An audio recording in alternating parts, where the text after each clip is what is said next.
Good afternoon and welcome back to Formula One. Today, the streets of Albert Park are lined with a record crowd, a crowd which stands expectant of the motor race which is about to unfold. In Australia, it's Red Bull versus Ferrari. Sainz versus Verstappen down to turn 1 is less than 5 minutes away. It is time for the third round of the Formula One World Championship in 2024. It takes place here, 5.2 kilometres, 3.2 miles in length, a circuit which they've been using in various different forms since the 1950s. We have 14 turns and 4 DRS zones in its current iteration, a trip around the lake in spectacular style. It's the soft, the medium and the hard. Qualifying yesterday defined by the soft tyre being a bit tricky. The medium looks good and they've been hoarding the hards for this expectant 2-stop race. And in previous years, that's not been the case. It's always been a one-stopper, but temperatures, they've gone up and the Pirelli rubber has been softer. Here's how they line up then for the Australian Grand Prix. Zhou Guanyu in the pit lane after changing the specification of front wing between qualifying and the race. It means the last car on the grid is Daniel Ricciardo in his 10th Australian Grand Prix. Pierre Gasly is 17th, still yet to escape Q1 this year. Nico Hülkenberg is 16th after being blocked by Perez. Ocon did escape Q1 for the first time for Alpine this year. Then it's Kevin Magnussen, once on the podium here, next to former winner around this circuit, Valtteri Bottas, who goes from 13th. Alex Albon, the sole Williams in the field from 12th. Lewis Hamilton with a really tough day in qualifying, he goes from 11th. Then it's the Aston Martin pair with Alonso behind Stroll for the first time this season in Formula One. Next, Yuki Tsunoda, the lead RB on the grid, next to George Russell, who's 7th on the grid for the second race in a row. We move to Sergio Perez, who has a 3-place penalty for blocking Hülkenberg. Oscar Piastri is 5th on the grid and looking ahead. Charles Leclerc could not find the lap that he needed. Lando Norris gives McLaren their best start here in over a decade. Carlos Sainz is on the front row for the 13th time in Formula One, and he's next to Max Verstappen, who has 3 poles in a row and 35 now in his Formula One career. Great pictures of a great racetrack. In the commentary box, I'm Alex Jakes, and alongside me for this one is Jolyon Palmer. Jolyon, we have a really interesting race in prospect, starting with the battle down to turn 1. Indeed, we've got Verstappen on pole position as we're very used to now, but Carlos Sainz feeling racy. He's been very quick this weekend, starting alongside him. And he said yesterday, the best he'll feel in this Grand Prix is going to be as the lights go out. After having his appendix surgery just 2 weeks ago, it's going to be a long, tough race for him. Fitness, still a slight question mark for Carlos, who's not completely comfortable in the car, but he wants to try and take the lead off the line when he's feeling good and then keep the Dutchman behind him. It's going to be a tough ask. We know how strong Max is. 58 laps. Anything can happen here, though. And we've seen that in the past. This place has put on some wild races in the past. 39 degrees track temperature is really getting up to the highest that we've seen all weekend long. Air temperature is 20 degrees. There is the man missing an appendix, but with a front row start for the first time this season. Max Verstappen with a great run. 3 pole positions in a row. The man who dominated Grand Prix Sunday last year, now occupying Saturdays as well at the front of the field. He went as far as to call it a good lap. Dug deep and found his way to the front of the field. Sainz with a moment at turn number 9. Perez with a moment at turn number 1. As we look at the starting tyres, Alonso has gone straight to the hard. Hamilton has gone super aggressive with the soft. Ricciardo and Zhou as well on that tyre. Everyone else on the medium. As we tick down to the local time, approaching 3 o'clock. The revs rise. It's the hour to start the formation lap, and they leave the grid for the Australian Grand Prix. Max Verstappen on the medium tyre, the same as the man who's trying to beat him down to turn number 1. Last year, second led out of the first turn. Yeah, Russell was very aggressive last year, as was Hamilton. Feels like a long 12 months for Mercedes. Now they're lining up 7th and 11th. But Hamilton is going aggressive on these soft tyres. You can see him just pulling away slowly into that midfield grid spot. He'll be aggressive, he'll be pitting very early off that soft tyre, you'd have thought. But he wants to try and make positions at the start. Alonso's doing the opposite, going to go long and see if strategy can bring him into play later on. The other thing is Sergio Perez picking up that 3rd-place grid penalty. It opens the door for Ferrari. Leclerc starting 4th. If he can get Norris at the start, there are 2 of them attacking Verstappen. It also opens the door for McLaren themselves. You've got Norris and Piastri both starting in the top 5. So this man, Sergio Perez, should have had a fairly routine run to a podium today if he'd started 3rd, where he had the pace to be. But picking up that grid penalty gives others a decent chance, and he's got his work cut out coming through.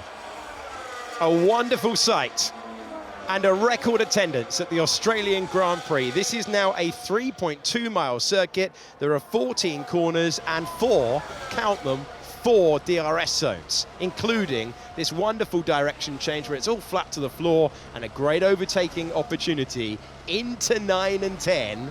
But you've got to be fully ahead if you're going to sweep around the outside and take the place. Last year, Jolien, some great moves. Here is Daniel Ricciardo starting his 10th Australian Grand Prix. He'll be the last car on the grid. We have 1 car in the pit lane. Really tough weekend so far for Ricciardo. Over track limits yesterday, kept his foot in, would have got into Q2, but it wasn't even a tight call really. Sliding wide and struggling.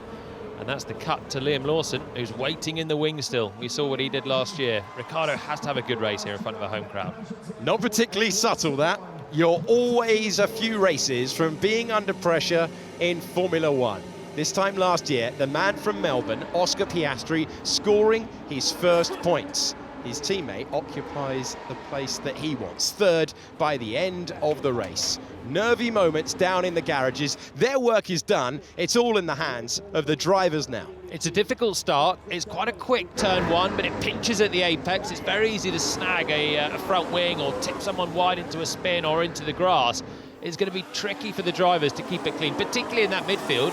But as he said, last year, even the front guys were chucking it in, and we saw the late chaos of the restart last year. Daniel Ricciardo in the RB is the last on the grid. They're standing up in the grandstands and they are ready to see the start of this one. There's the Haas. Daniel Ricciardo into position. There he is at the back of your picture, and there is Zhou Guanyu in the pit lane. His race begins when we get the green light at the end of the pit lane. Here come the lights, the Australian Grand Prix.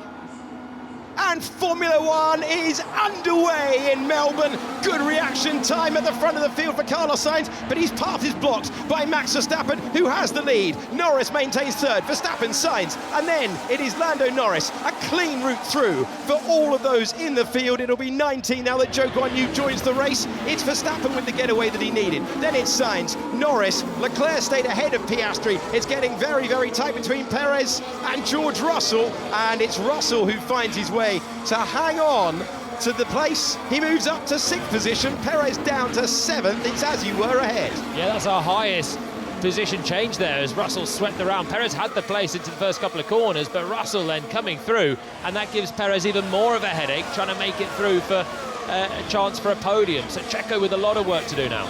Can Piastri get a run? Can Perez get that place back? That's what he's looking for. That Red Bull has good speed, but it's Russell who has the place.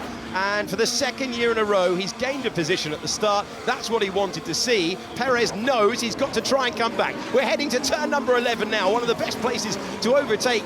No DRS at this stage. And as those ahead occupy the position that they started the race, Russell is already looking in the mirrors. They're sorting it out further back. That's Pierre Gasly getting pinched to the apex, trying to get past Hülkenberg. We're over the line for lap 1. Max Verstappen leads. Did everything he had to at the start. I think Sainz had a slightly better reaction from the inside, but the grip that Verstappen had on the racing line allowed him to cut across and defend the lead.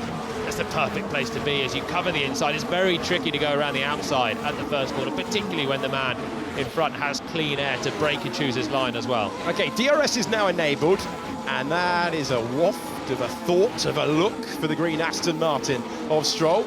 And Perez not now chasing George Russell, who's scampered clear, so maybe momentum lost, having that look into turn 11.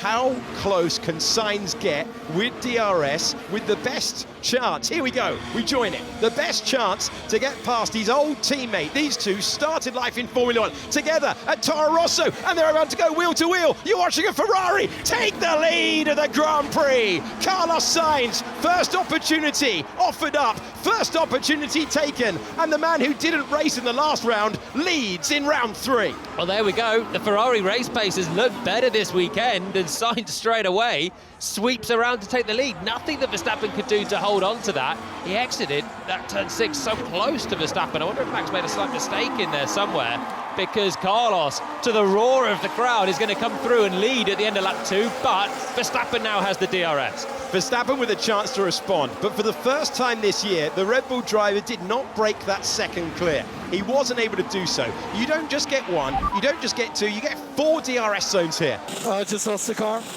Really weird. Yep, understood. No problems. Sainz has the fastest lap of the Grand Prix. He has the lead, and he's got the 3-time world champion in his wheel tracks. Yeah, I think it was a mistake from Verstappen on the last lap. He was nearly a second slower than Charles Leclerc in the first sector. He was 6/10 slower than Carlos Sainz, and that allowed Sainz to just breeze around the outside in a straight line pretty much, could turn into his apex, not lose any time through the high-speed corners, and get the DRS on the exit, and he's just about edging away from the Red Bull. When we did our practice simulations on Friday, the Red Bull was the fastest car, but nowhere near the same margin that we've seen at other racetracks. Ferrari were just about there on long run pace. They've got track position, and on evidence of this racetrack in the past, track position is absolutely key. Norris trying to get in to Verstappen's DRS, and you know what happens if Carlos Sainz leads the Grand Prix? He's a tactical master. The car's loose. They've not had that car in the sweet spot constantly this weekend. They did at the end of qualifying, and Verstappen did an amazing couple of laps for pole position. But before that, early on in qualifying, he was struggling. It's not been a plain sailing weekend. There's a smoke out of the back of Max Verstappen's car. Was the telltale smoke there? I don't think that was the car running low to the ground. We'll see trackside. It looked like there was a puff. Could be an issue for the world champion. Sometimes it's overfill at the start of the race, but on lap 4, the smoke. It is smoke out of the back of Verstappen's car. For the first time in 2 years, reliability could be a question mark. Can you believe what we're seeing? The man who has finished every Grand Prix since he retired from this one in 2022 has smoke from the rear of the car. Max Verstappen has an issue. He's still very close to the lead of the Grand Prix, but he might not have a tyre left at the end of it. Where's that smoke coming from? Is it something on the rear right? It's gone! It's gone! The man who was trying to win 10 Grand Prix in a row for the second time in his Formula One career will not continue the run. A fire at the back of the car. The dreams of victory gone. Yep, I have smoke. Blue smoke. Fire.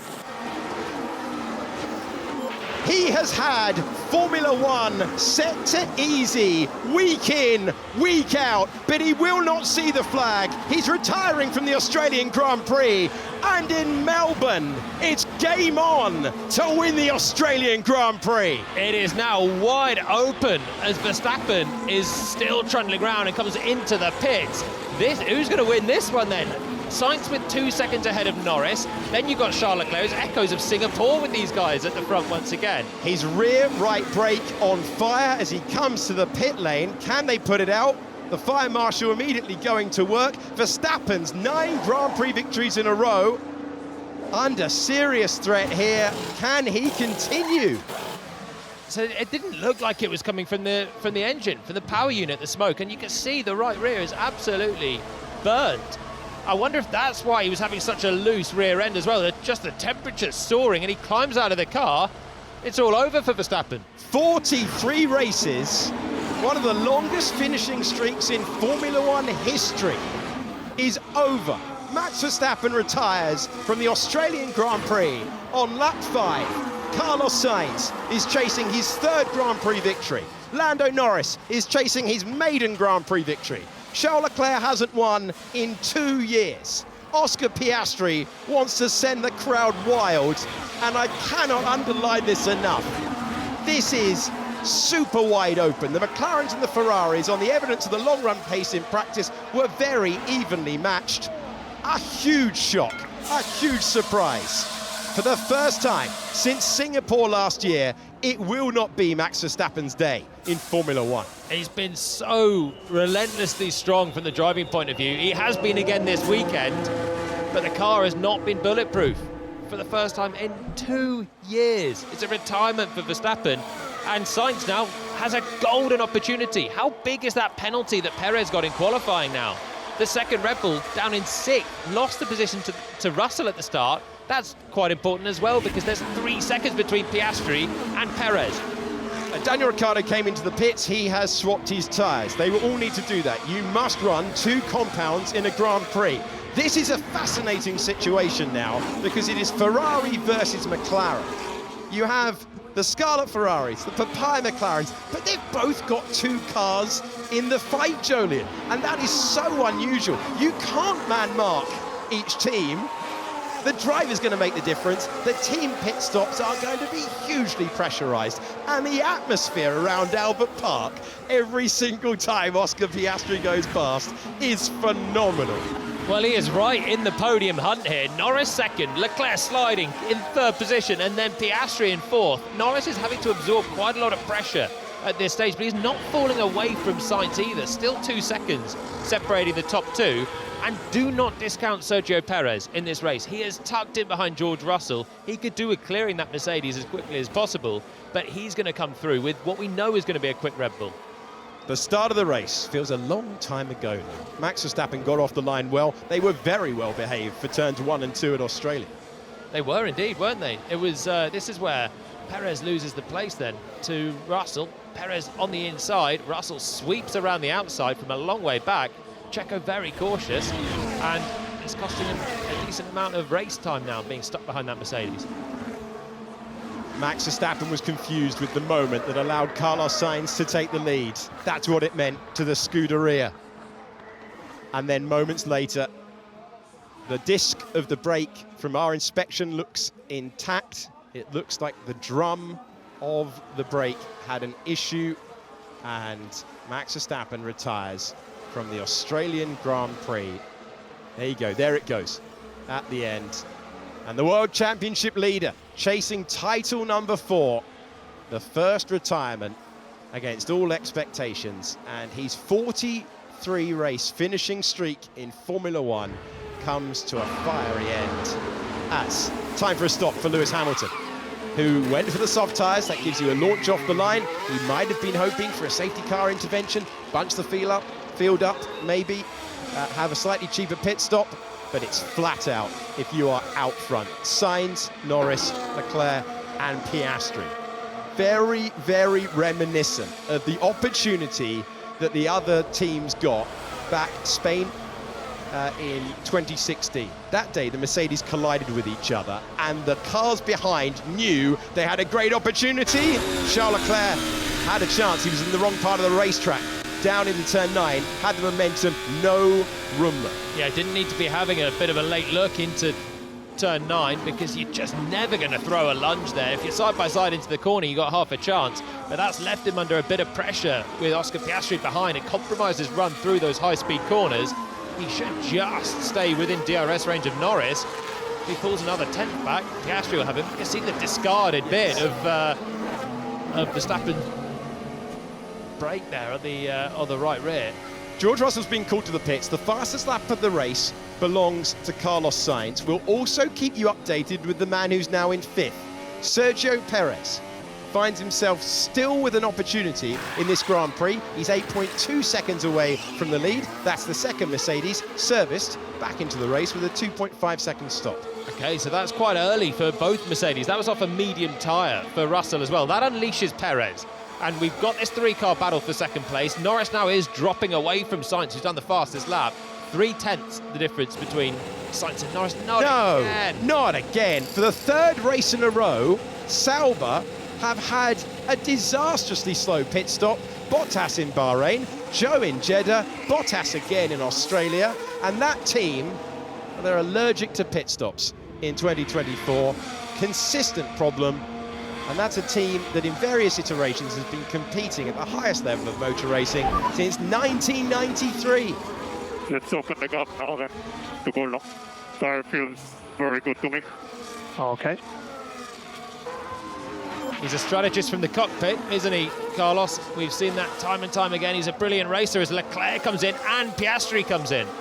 So back in 2016 in Spain, the Mercedes went out of the race, and then it was Ferrari versus Red Bull to try and get a Grand Prix they never thought they could win. That day, though, it was the second strategy, the alternative strategy, that turned out to be the right one. That day, a Grand Prix driver won their first race for the first time. A 2.2 second stop is lightning quick for Ferrari. Piastri 2.4 is very good, but look where they come out into traffic with Gasly battling further back. He's trying to clear the Haas there, and that is track position maintained for Charles Leclerc, but they're on a different strategy to Norris and Sainz out front. There's Hülkenberg and Gasly now up to 5th and 6th with a load of drivers pitting. And that's not going to be good news for Leclerc, because it's a mini DRS train when he catches the back of Gasly, who's within the second of Nico Hülkenberg, which won't give the Ferrari the easiest of moves, which he needs to try and clear Lando Norris. It's a big lap now from Leclerc, was tucked in behind Norris, within DRS range for the first 9 laps of the Grand Prix. This is the lap where he's going for the undercut. This is Lewis Hamilton, who started this Grand Prix in 11th place. He's running there for the moment, and he is going to be running off the road, not for the first time this weekend. Minor moment for Hamilton that tells the story of his Australian Grand Prix weekend so far. Yeah, an unforced error from Hamilton, trying to put the pressure onto Lance Stroll, who had a decent start and a good first stint. Hamilton up behind him, into the points by virtue of Verstappen's retirement, as was Bottas. Bottas was in the top 10. What's the point if you're Sauber turning up to race all the time? Zhou had a chance at points in Jeddah, blown with this pit stop issue. 3 races in a row. They're doing a mega job out there. Can't disagree with that.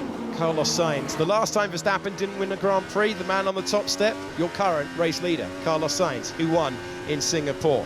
Sauber were not hugely confident they had fixed the problem. They said they're looking for a medium-term fix. They needed an immediate fix. That is a fundamental problem at pit stops. Yeah, we heard James Vowles has been talking about how crucial 1 point at this stage can be for these smaller teams. And Sauber, getting up in the top 10, had a chance to achieve that with Valtteri today. He's won races here before. He's very quick around this place, did a good job yesterday. But it's just galling for a driver to sit there for 15, 20 seconds and see your race go straight past you. Talking of going straight past, trying to clear on by and getting through. That is a nice pass. That is for position for Charles Leclerc, having to pick his way through those yet to stop. Everyone inside the top 7 of this Grand Prix is now finding themselves under pressure from those who have stopped. So the top 6 haven't made their stop at the start of the race, and now at the start of the lap, and now you've got Leclerc clearing the Haas and the Alpine, and Piastri's going to try and do the same thing as well. Efficient passes are the order of the day. Carlos Sainz has been told about plan B. So they're looking at the data, they're seeing the difference. Here's a great moment for the Australian fans down at turn number 1. It is up to 6th place for Oscar Piastri, but he's dreaming of that podium. It would have been a dream at the start of the weekend. There's a possibility. The net podium place, 1.5 seconds away, currently occupied by Charles Leclerc. Norris and McLaren did not cover Leclerc or Piastri, and now with those two clearing the Haas and the Alpine here, they've got a good amount of clear space, 10 seconds to Fernando Alonso up the road, and that should be a net 2nd place for Leclerc, and it should be a net 3rd place at this stage for Piastri. Sainz staying out, he's got a 5-second buffer. This might be his time to pit and retain the lead over his teammate if Ferrari want to keep things like that. But do they want to actually play them off 1 against 1? If Norris is staying long, keep Sainz out long as well. That would be the favoured strategy. They've got the hard tyres to go to, though. They're more durable than the ones they started the racing on. Team principal speaking to world champion. Red Bull have had some dream days in recent times, but not this time. And the quest for a second perfect 10 in Formula 1 will have to wait for another part of the season. I think we overdid it on this tire. The grip is quite low from the rear. Copy. Yeah, so remember Sergio Perez was unleashed when Russell pitted. He's actually dropping away consistently from those ahead. So a Sainz on the last lap at 22.1, 0.6 quicker than Norris. And Norris was nearly a second quicker than Perez, who is drifting out of contention at this stage, 13 seconds away from the race lead. It was 8 seconds when he moved up to 5th place when we began this cycle of pit stops. It's now 13 from the race leader. And it's Sainz and Norris out front. They were the top two across the line the last time Verstappen didn't win a Grand Prix. Perez trying to rescue Red Bull's day, but he doesn't love it on the medium tyre. And I told you at the top of the broadcast, this Grand Prix is more wide open than it appears. On the soft tyre, Max Verstappen in qualifying was error-free, and he was very, very impressive. Moment at turn 9 for Sainz in qualifying. Moment at turn 1 for Perez in qualifying. Sainz knows that the car was going to be impressive on the medium. He's backing that up with a great stint at the moment. This is really going a long way to give him a great chance. But remember, there's 2 other cars that can win this race on an alternative strategy who have gone for the hard rubber road. Sainz is running an absolute blinder right now. 22.2. He's the metronome man at the front of the field now. Carlos Sainz. You painted that car in Red Bull colours, you'd think it's Verstappen all over again, the way that Sainz is driving right now. Nearly a second quicker than Norris on the last lap. And Perez even, again, a second and a half slower than Sainz, but staying out. And at the moment, if Perez pitted, he's going to be coming out between Stroll and Hamilton. He's losing ground in this stint. Maybe trying to angle for a more aggressive 2-stopper, even a 1-stopper, if they can keep going like this. But the way that some of the other guys are going, having made the pit stop, they're being undercut. So there's the window for the medium tyre. Not expected to take it much further than lap 20. Degradation that isn't normally an issue here, playing a factor in 2024. But the context of Sainz's pace, he's actually matching those that have made a pit stop. He actually did a personal best on the last lap, still 0.2 slower than Sainz. Sainz is matching Leclerc on a new hard tyre, so it's only Carlos Sainz that is making this medium tyre really work at the moment. He is having a fantastic stint. Norris now pits because he's dropping back, and Perez, I think, will do the same because they are losing too much time. Here we go. Here is the British driver, Lando Norris, hitting his marks, looking for the same sort of pit stop as his teammate got. And he's back into the race. Sub 3 seconds is what's required. Here's the sole remaining Red Bull, Sergio Perez. Going on to that hard tyre. And back into the race. Alonso is up to 2nd position, but yet to stop. The driver who started on that hard tyre.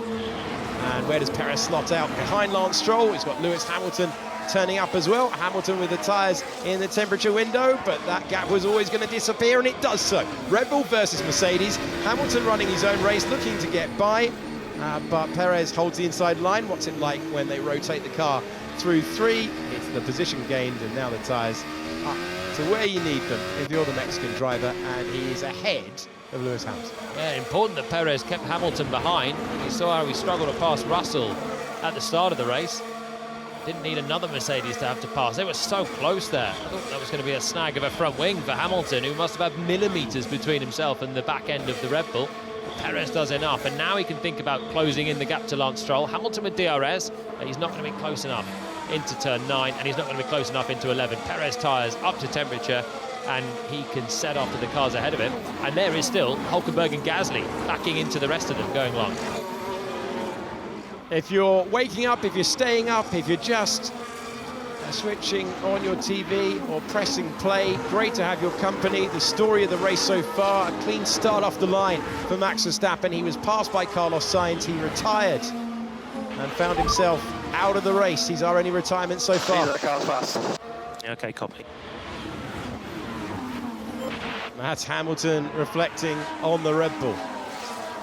That has left him behind. Hamilton, a 2-time winner of this Grand Prix, not getting on with his Mercedes at the moment. There's George Russell thinking about the pass on Pierre Gasly, and he gets it done. Gasly, who's been on that medium tyre all Grand Prix, being passed by Russell, who made a stop 7 laps ago for the hard compound. Nice move by Russell. Has a tyre advantage, but didn't have a DRS advantage against Gasly. Went to the inside. Gasly not able to close the door of fight, and now he might be about to be passed by 2 more flying cars up behind him. Stroll, and then Perez right with the Aston Martin. So this is really quick stuff, building up to 200 miles per hour all the time. Perez having to wait whilst they fight ahead and trying to find his way by. This will be frustrating for the Mexican driver because he wants to use the pace. And there is our race leader. Carlos Sainz has made his stop. Yeah, I've had an engine failure. Oh, okay. Engine failure. Hamilton out of the race. Our second retirement of the day. It's Verstappen and now it's Hamilton. And Mercedes have had a few worries about the power unit. This time it's taken out their 7-time world champion driver. And it was George Russell last year, it's Lewis Hamilton this. I think he's just coasting, Hamilton. And where is he going to be able to pull off? This is going to be a safety car. At the very least, I'd have thought there's a gap in the wall on the left-hand side. It might be a VSC from where he pulls off. He's actually pulled off in a very good place there, Hamilton. So the yellow flag is out. I agree with you, Jolien. I think that'll be a virtual safety car. Might not be for a long time. But Alonso's going, go on, right now. I can change the tyres, I can get the benefit. He is on the hard. The virtual safety car is now deployed. That was always coming. And everyone reduces their pace. If you pit under the virtual safety car, you save yourself about 7 seconds. But look at the way Hamilton's parked as he gets out of the car. That'll take just seconds to push behind the wall. And Alonso, if he can scramble to the pit lane, will save himself 6.5, 7 seconds of pit stop time. And he should just about do that, which will bring him... Well, there goes the engine in quite a severe way. Sudden cut for Hamilton. Second retirement, Verstappen and Hamilton, the 2 retirements so far. We're just about a quarter of the way through the race, third of the way through the race. It is the most surprising Grand Prix of the year so far. Alonso did make it to the pit lane. Alonso is looking for that benefit. It is a Ferrari 1-2 on track. And Piastri and Lando Norris. So there you go, there's the neutralisation, and look at how much it pays you back if you pit under the virtual safety car. Fernando Alonso says, thank you very much. You can get rid of that virtual safety car now, chaps. We're ready to go racing again. Time to perfection. Hulkenberg and Gasly choosing that moment to pit as well. It's a no-brainer. That's why you stay out. Part of the logic there is to luck in, really, when something happens. Oh, cold tyres. It's hard enough to generate the temperature that you need at full conditions, let alone pouring out of the pit lane under virtual safety car conditions. The green flag flies once again around Albert Park. 1.3 seconds, 1.2 seconds, the gap between Sainz and Charles Leclerc. So Leclerc reacting well to the green flag being shown. The full safety car, you get a full-blown procedure at the end of a lap. Leclerc is now inside 9/10 of a second. Keep watching that gap. Has he managed to get into DRS? Remember Monza last year? Ferrari versus Ferrari. We're not too far away from it happening once again. There's a time and a place, isn't there, for an all-Ferrari, all-guns blazing battle. Monza for a podium, maybe, as Perez closes in on Lance Stroll. Is he going to have a look to the inside? He is. Perez takes the place, takes it efficiently, and will try and play himself back into contention. Currently in 7th place. Well, not insignificantly, he's got another car in front of him that he didn't have before, which is Fernando Alonso. And he's not an easy man to pass, Fernando, on a fresh set of medium tyres. This was McLaren versus McLaren, and Lando Norris being passed by Oscar Piastri. Now in position to be the first Australian in World Championship history to stand on the podium at his home event. Norris will have the fresher tyres. Interesting that McLaren chose to leave him out there knowing he'd get jumped by his teammate. It's another bad pit stop in the race. It's an absolute clanger for Ocon. Esteban Ocon waiting. Hearing from the gallery, it was a tear-off stuck in the rear brake duct, which was causing the issue there. It's a Ferrari 1-2, and Charles Leclerc is within DRS. Jolien Palmer said time and a place to you wherever you're watching this one.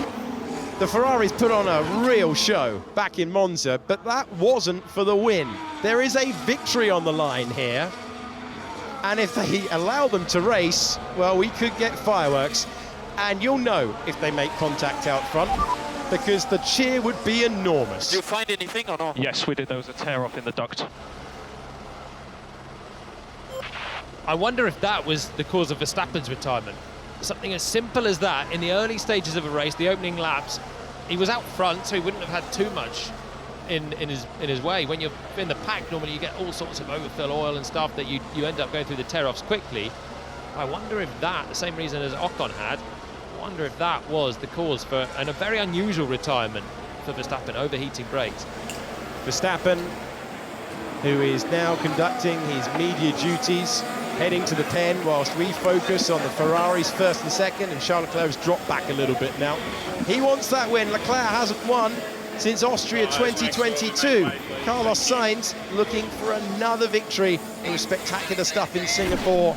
It's always an entertaining day when Carlos Sainz has a chance to win a Grand Prix. Silverstone 2022, box office. Singapore 2023, unbelievable performance. Ferrari first and second. Why would you hear the cheer if they make contact, if they had drama? Because this man would inherit the lead. For first ever Formula One points here last year.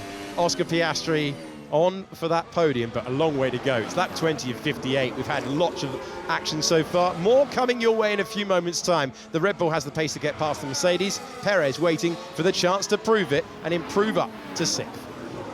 1.4 seconds between the two Ferraris. Sainz just extending away. His first stint was so good there, keeping the tyres alive. Swept around Verstappen at the first opportunity, didn't lose any time in doing so, built the gap to Norris, and then just obliterated the McLaren in the late stages of that first stint, pulling away nearly a second a lap, up to a second a lap, and that meant he could go longer than Leclerc. He's got 7 laps fresher tyres, Sainz to Leclerc, so he should have an easier run in this middle stint. He's going to have a bit of payback for that great first stint. Leclerc now 1.5 seconds away. Piastri leading Norris, but again Norris has the benefit of fresher tyres in the same way that Sainz does. And so we look at the live speeds of Russell and Perez building up through the gears, heading to 190 miles per hour and heading to an overtake. If Perez can just get close enough, does he have enough road to sweep around the outside? There is your answer. He did it in the final meters of the corner, but he got the move done. Russell, does he launch one to the inside? Can he launch one to the inside by way of response? The answer is no. Perez, P6, and that's another pass for him. He will go chasing Fernando Alonso, who's doing a stint on the medium tyres, having started on the hard. I mean, this is looking a horrible weekend for Mercedes. Was not looking good at the start of the race when they started 7th and 11th, but one of them now out with a power unit issue.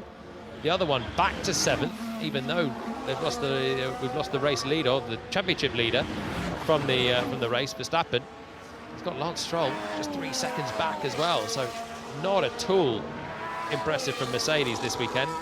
What about Perez then, with a bit of clear space? 5 seconds to Alonso in front, but Alonso on a fresh set of medium tyres. We know that tyre will degrade a lot quicker than the hard. Alonso started on the hard, and that's why he had to switch to a medium, which is not really the strategy he would have wanted to do, having used the hard at the start.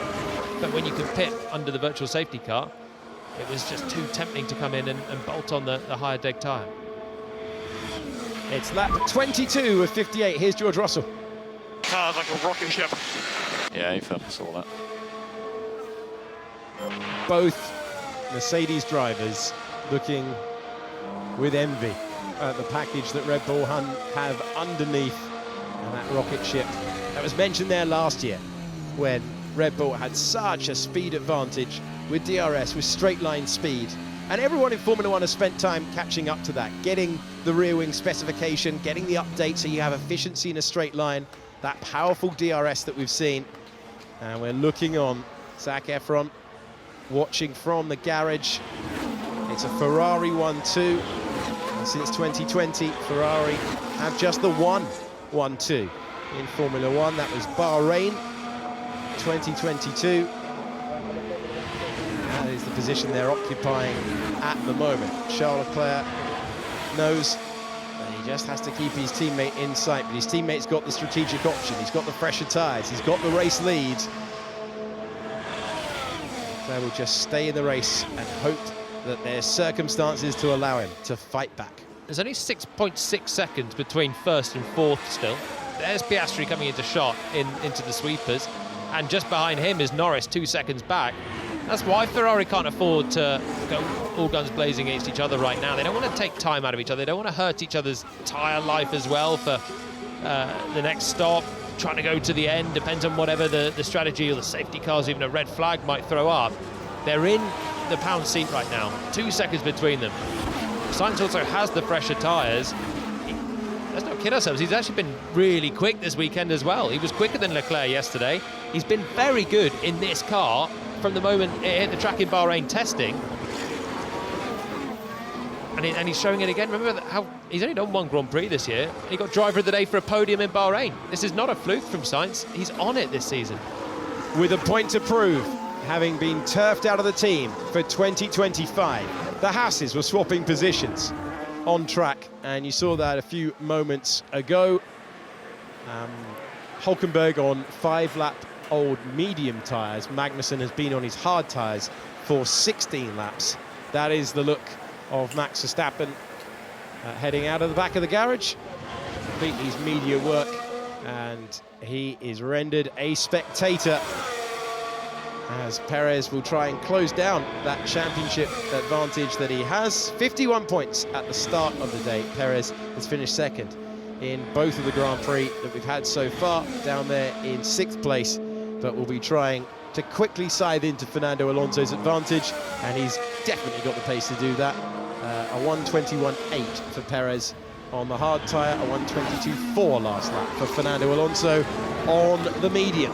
Yeah, 6/10 difference between them. It's not night and day between the Red Bull and the Aston Martin just yet. And then he's got to try and pass him, which is never easy against this man. The interesting thing is, though, Perez is not quicker than any of the top 4 on the last lap. He's got fresher tyres than Leclerc and Piastri, and he's actually running similar pace to both of them in the same 10th. So he ups his pace by a couple of tenths this time around, but he's still a tenth slower than Sainz out front. The only Red Bull left in this race just doesn't look like even if he clears Alonso, like he's going to roar up to the back of the top 4 at this rate.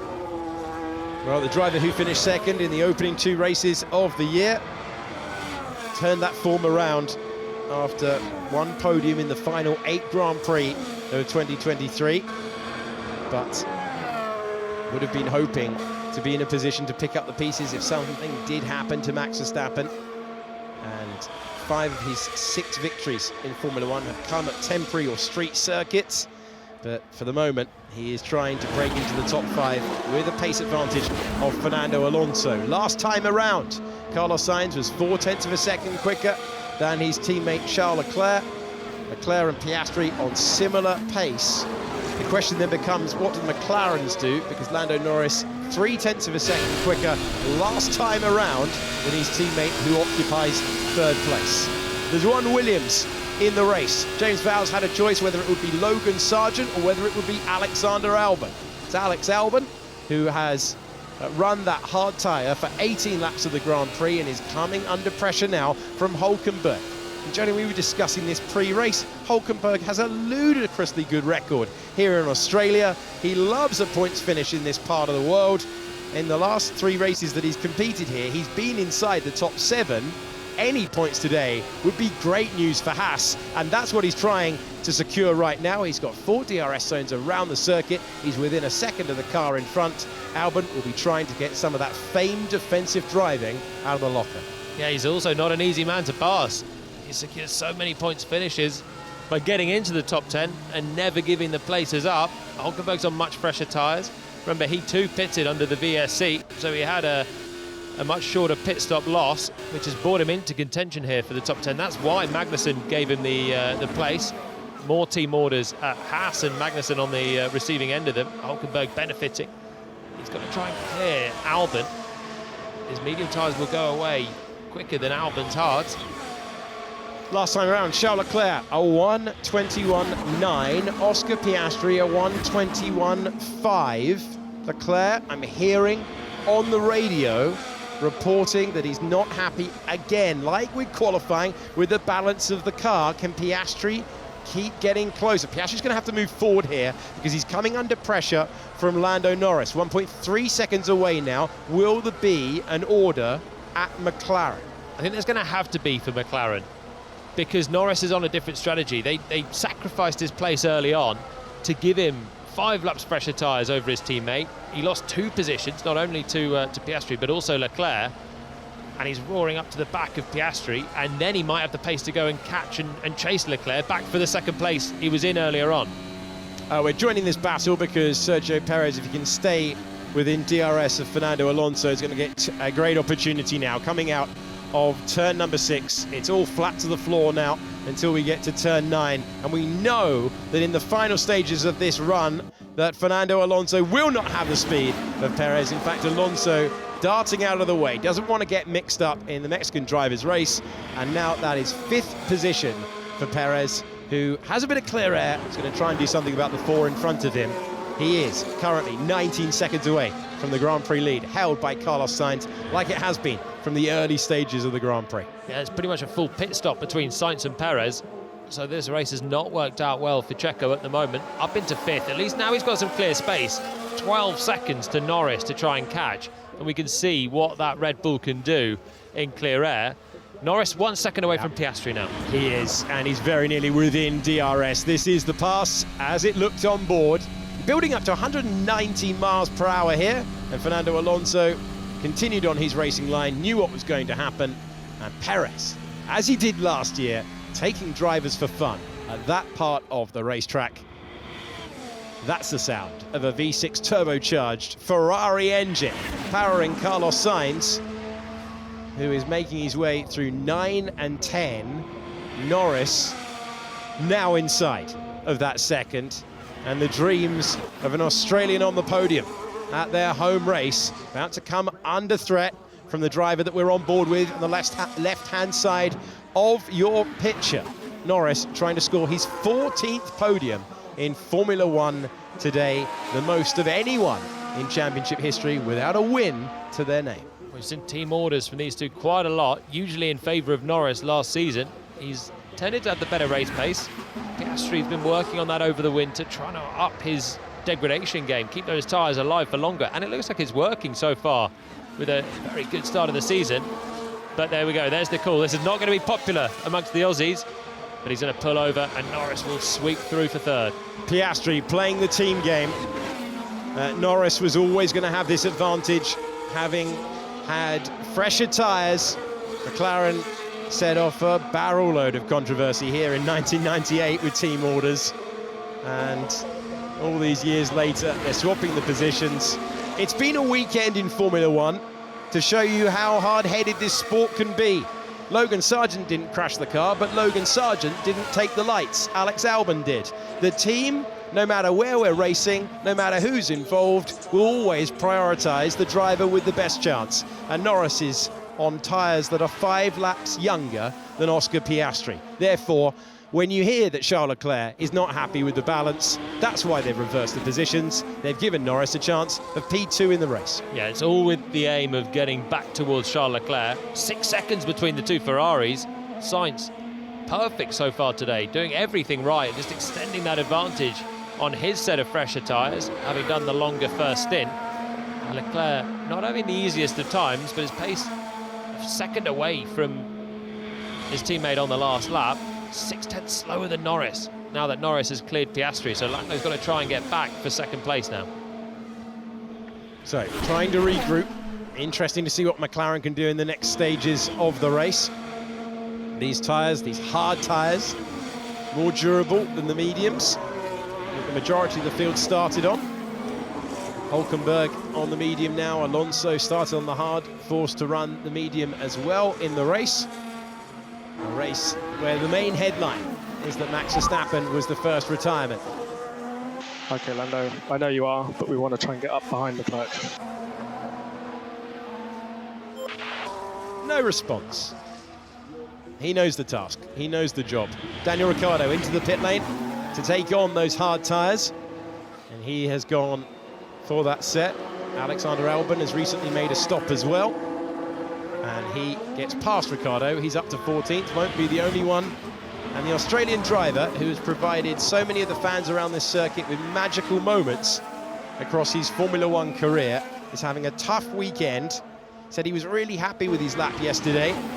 but it was beyond track limits, and more worryingly for the 8-time Grand Prix winner, he felt that that's all there was in the car, and it was still slower than Yuki Tsunoda. These are concerning times for Daniel Ricciardo in Formula One. Yeah, they really are. Had a tough outing last time in Jeddah, running towards the back, then had a spin towards the late stages as well. Just hasn't looked very comfortable in their car from the first moment. RB quite hyped at the start of the season. They look like they've made some progress. Remember, this was AlphaTauri this time last year. They had Nick de Vries in the car alongside Yuki Tsunoda. They were running at the back consistently. Tsunoda was doing very well to get 11th, maybe 10th place on occasion in the first half of the season. They brought Ricciardo back, and Daniel's not been at his previously best form, where he was at with Red Bull, with Renault as well, delivering podiums. Didn't have the best of times with McLaren, and he's not having the best of times so far with RB. The context is Tsunoda is having another really good drive here. Up in 9th, quicker over 1 lap than his teammate, and looks like with Verstappen falling by the wayside, with Hamilton falling by the wayside, a very long stop for Valtteri Bottas will help Albon or Hulkenberg to a chance of a point here as well. And Tsunoda just casually cruising, not far behind the Aston Martin. We have a really stellar afternoon. RB having a good afternoon with Tsunoda. Haas playing the team game to swap positions. And you're looking at the winner of the race in 2006, Fernando Alonso, who, if he starts every Grand Prix this year in 2024, will get to 400 starts in his Formula One career. No one's ever done that before. He's already got the longest career in the championship's history. His question, whether he's going to continue on. Well, right now, he finds himself within DRS of Perez ahead. And the expected pace in clear air has not materialised for Perez. He's the slowest of the top 6 cars at the moment, Perez.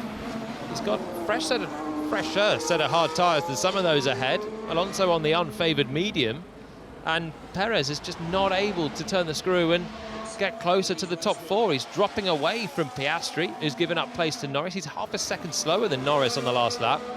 He's a second slower than Sainz. Very unusual race day for Red Bull. 1 and 2 in the Drivers' Championship last year for the first time in their history. Constructors champions again, chasing a third 1-2 in a row. Coming into this race, something that they'd never done in team history, and that will have to wait. They were looking for 3 1-2s in a row for the first time in this is their 20th season as a Formula One constructor, and yet Fernando Alonso showing all of the tenacity that you would expect of the 2-time champion over the back of Perez, who is a long way clear of the 2 Ferraris and the 2 McLarens. I think there's a bit of cunning in this for Alonso as well. Saw Perez coming, didn't put up a huge fight when the Mexican came through, but he knows with 4 DRS zones, the Aston Martin can now run at the same pace as the Red Bull, getting an advantage on every one of these long straights around this circuit. And if so long as he stays there, then he's getting a good gain each lap with the use of the DRS. And he's hauling himself further away from George Russell, having a lonely drive in 7th at the moment. It's working nicely, this for Alonso. Brilliant racecraft. Something that we have seen from Alonso, who made his debut at this track back in 2001. This is visor cam for Charles Leclerc, who was off the front row for the first time in 7 races at the start of this one, but is hoping to improve to 2nd place. The problem is he's not been happy with the balance of the car ever since we got to qualifying, and that's been soft tyre, then in race trim, medium tyre, and now hard tyre. And the problem for him is Lando Norris in that papaya McLaren, already on for his 14th podium in Formula One, but he's got 5 lap fresher tyres than Leclerc, who has seen his teammate disappear. This is one of Carlos Sainz's best ever days in motor racing on lap 34 of 58. The history of the Australian Grand Prix has told you that you can have late drama around this racetrack, but it's looking good for him at the moment for a 3rd Grand Prix win. Lando Norris trying to take McLaren onto the podium once again, and Piastri will try and keep up with his teammate as well. The driver who finished 4th, a really strong 4th in Jeddah last time out. Looks like he's going to be 4th again, but who blinks first with the strategy, with the tyres? Norris getting inside now, that 2-second margin. He's half a second away from getting DRS. My tyre is on front left. I think we cannot wait too much. Okay, copy that. So Leclerc's getting jittery. He knows there's an undercut chance coming from Norris. Lando's getting close to that DRS range. The front left has a very hard time around this circuit. There's a lot of fast right-hand corners, puts the stress on the outside front that takes the load. And Leclerc struggling. He'll find that he's understeering a lot more. He's got a higher chance to lock into the left-hand corners as well. And Ferrari, hearing that, going to call him in and protect the undercut. Here comes the 5-time Grand Prix winner, Charles Leclerc, into the pits. Pressure pit stop for those who swarm around the car. Back into the fast lane. Charles Leclerc covering off the two quick drivers behind. It's going to be tight. Perez, Alonso chasing. 2.1 second stop was so important. This is going to give an opportunity now to Fernando Alonso. The three of them together. And Alonso's got a great opportunity. Which way does he go? Leclerc maintains just maintains track position. And Alonso, despite soaring to the left, to the right, can't find his way past Perez. And that was closer than Ferrari would have wanted. But crucially for Charles Leclerc's race, he was out ahead of these two. Yeah, he didn't want to get scrapping with Perez and Alonso. Then Norris might have an outside chance of an overcut with a later pit stop if Leclerc lost too much time at pit exit. So really smooth pit stop for Ferrari, got them perfectly out in front of this duo, and Leclerc managing to hold them back on that first corner, coming out of the pits on the colder tyres. Even though they come out of the blankets, they're not at optimum temperature, especially the hard that he switched to, and he did well to keep these two behind in fourth place now. He's got a long way to go, 23 laps left he's got to do. The last set of tyres took him 20 laps, and he was complaining of degradation. So that's where McLaren and Norris have forced him in to pitting with a long way to go, and he's got to try and keep these tyres intact. That is going to be a really tall task for Charles Leclerc. Into the pits comes Sergio Perez. Was just ahead of Fernando Alonso, who is now launched into fifth position. And as Leclerc pits, Norris does his best lap of the race so far. Actually quicker than Sainz on the last lap by a couple of tenths. So the McLaren's got some pace in there yet. And we are definitely going to have a fight for second in this Grand Prix. If not, the race lead at the moment. 10 seconds between the top two. Sainz isn't absolutely walking this, but he's driving very, very nicely. Giving himself a great opportunity. That is what we're talking about when we talk about the tyres being a little bit cooler than operating temperature. We see so many hairy moments coming into turn one after a pit stop. It is so easy to look like a doofus coming out of the pits. Hard tyres. And, I mean, that moment there, sublime car control from Perez. A tiny bit more angle, and he's losing the car then. He's just having a nothing spin on those cold hards. Looks like there's another issue down at Sauber. And that is a tale of woe. That is a really tough scene for the Swiss-based team, who in a few years' time will turn into Audi. But in their current guise, really tough. This is a point battle. Hulkenberg has just pitted, and he's ahead of Alex Albon. We saw Hulkenberg closing in on the last stint. Albon pitted a long time ago. Hulkenberg went longer, and that is an overcut for Hulkenberg. That'll be for the top 10. That is a direct fight because Gasly's still got a pit. Hulkenberg, who has finished 7th in his last 3 Australian Grand Prix, has track position over Alexander Albon. And when you see the Mercedes of Lewis Hamilton go out of the race, when you see Verstappen go out of the race, you know there's a point on offer for teams who need to take their chance. And Alex Albon running as close as he dared to the back of the Haas, but not on the side of the racetrack that he needed to be. And Hulkenberg scampers clear. All the while this goes on, Tsunoda with RB's most important pit stop of the year so far, and he's back out ahead of both. They're so dangerous. Moving. I thought that might be a radio complaint there for Albon. So Hulkenberg covered the middle of the road and then just meandered back to the left-hand side to open up the racing line. Didn't leave a lot of space for Albon. They were so close to touching. It was probably on the limit of acceptable, but it was very, very marginal. The Williams was on the outside, and I thought there might have been a little bit of contact there. Albon having to do a good job to avoid hitting the Haas that came over. You're allowed to make one movement to defend. You're not then allowed to weave back to the racing line. in that instance. And I think Hulkenberg will argue that he left space for Albon on the outside. Stewards might look at it. I think it was probably okay for Nico. Sainz has been clearing some traffic in the last couple of laps, but Norris continues to run at a faster pace than the race leader. The 1:21.6 for Lando Norris last time around. Carlos Sainz a 1:21.9, less than 10 seconds between the two. They gave Valtteri a mate at the back of the field, Sauber did. 2 terrible pit stops and they're running together for the last 20 laps. What a ridiculous situation for this team. It's been a strange weekend, Jodian. Williams did not have a spare chassis, which has always been a given for many, many years. Every Grand Prix so far this year, Sauber have struggled to service one of their cars and not lose a hatful of time.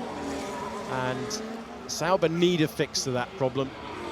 Williams will not have a spare chassis next Grand Prix either in Japan. They sent Alex Albon's original tub back to the UK to fix, so that was slightly quicker for Valtteri Bottas this time around. Doesn't help when the race has already gone for you.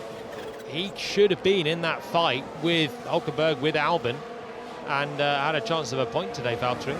The irony is, you've got Sainz out front, 10 seconds clear, without a drive next year. Sauber will become Audi, but one option for Sainz would be to go to Sauber, go down the grid. I'm sure they're going to be towards the back again next year, but with a chance of moving forward, maybe Audi can come in and have a sort of Mercedes injection of pace and tech and budget and everything else that goes with it. But Sainz leading the race, driving like a top pro. Piastri goes wide, little mistake. This is turn 13, penultimate corner of the racetrack. We saw Max Verstappen do that here last year. Easy done. It's cost him a few seconds, but he's back into the race. And you're absolutely right, Jolien. Audi, Sauber at the moment would want to sign our current race leader. Aston Martin is another possible destination for the driver who leads the field and responded on that last lap. Identical lap time to Lando Norris. Oscar Piastri, the home hero, and he really is a home hero. 15 minutes drive away from this racetrack is where he grew up. He was a grid kid here in the past, back in 2015. He's a contender today, smoking the tyre that he's about to get rid of. He's called to the pits. Mistake cost him about 3 or 4 seconds. Will drop him fair way behind Leclerc, who pitted a few laps ago. It's not a great stop from McLaren either there. 3.5 seconds. We're so used to them being around the 2 mark now. Even a 1.5 second delay feels like a long time when you're sitting there. Through goes Alonso.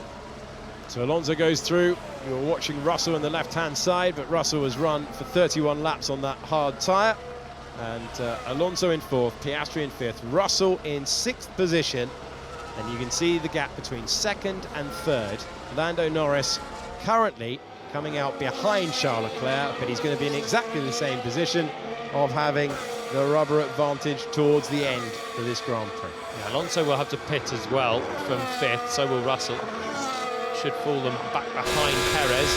Will inherit that place having made the stop. Leclerc's also made the stop, now up into 3rd place. Net 2nd still, but Norris, they've got something as an option here for strategy. It looks like they're going to use it right now. Still a chance for Lando Norris to reclaim the 2nd place. He's about to give up. He comes into the pit lane. The whistle goes off to say there's a car in the pit lane, and it's one that has a podium within his grasp. But which step will it be? Will it be 3rd? Will it be 2nd? He pits from 2nd on the road. And it's a quicker pit stop than his teammate got. Good response from McLaren after that slightly disappointing stop. And so once again, it's Charles Leclerc who has the track position, in 2nd position in the Grand Prix, but it's Lando Norris with the tyre advantage to go to the end of the race. Leclerc has been on those hards for 6 laps. Norris will try and use that fresher rubber to take 2nd position in the race, something he did on multiple occasions in Formula 1 2023. So he's actually 1 lap better off in the Norris versus Leclerc battle. It was 5 laps different on the last set. This time 6 laps different on the tyres. 3.9 seconds, 4 seconds. Should have the pace to get close to Leclerc. Let's Ferrari and Sainz off the hook now. They're going to call in the race leader, and that should neutralise the race at the front in terms of strategy. I did wonder if they'd keep Norris out for a little bit longer, just in case there'd be a safety car, which could even give them a small shot at victory and keep Ferrari on their toes with the race leader, but they are going to settle for a scrap for second place today if Sainz does a good stop. Well, that is the key final hurdle for Carlos Sainz, and that hurdle looks like it's been cleared. 2.6 seconds. The last time a driver other than Max Verstappen won a race. That's Piastri to the inside of Fernando Alonso in 4th place. Alonso's being told to come to the pit lane. Fastest lap of the Grand Prix belongs to Charles Leclerc. And the last time that a driver other than Verstappen won, it was Carlos Sainz on the top step. He's getting ever closer now to repeating that. And it is Alonso into the pits in the background for the Aston Martin, the driver who had that advantage of pitting under the virtual safety car earlier on, which has really rescued his afternoon after a tough qualifying Saturday yesterday. And this is how Oscar Piastri was able to take the position on the outside and then shown part of the racetrack he hasn't seen before, then given room by Fernando Alonso. I think if Alonso hadn't have had to make another pit stop and just around the corner, he wouldn't have made that so easy for Piastri at a corner where it's difficult to pass.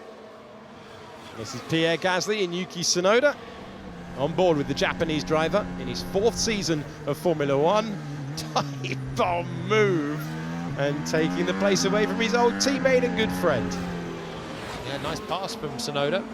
Risky. Again, Gasly needed to make a pit stop as well, so that wasn't a direct fight for position, but it's always tricky when you're coming up to cars that are out of position or need to make another pit stop, because you don't want to lose time fighting them. You don't know exactly what their mindset's going to be. Are they going to fight like it's their last race, or are they going to make it a little bit easier for you, thinking of the bigger picture? So you never know, and you need to clear them quite quickly. In fact, Tsunoda has got Hulkenberg for company still in that battle for 9th. He's having a good race, but Hulkenberg's having a blinder today.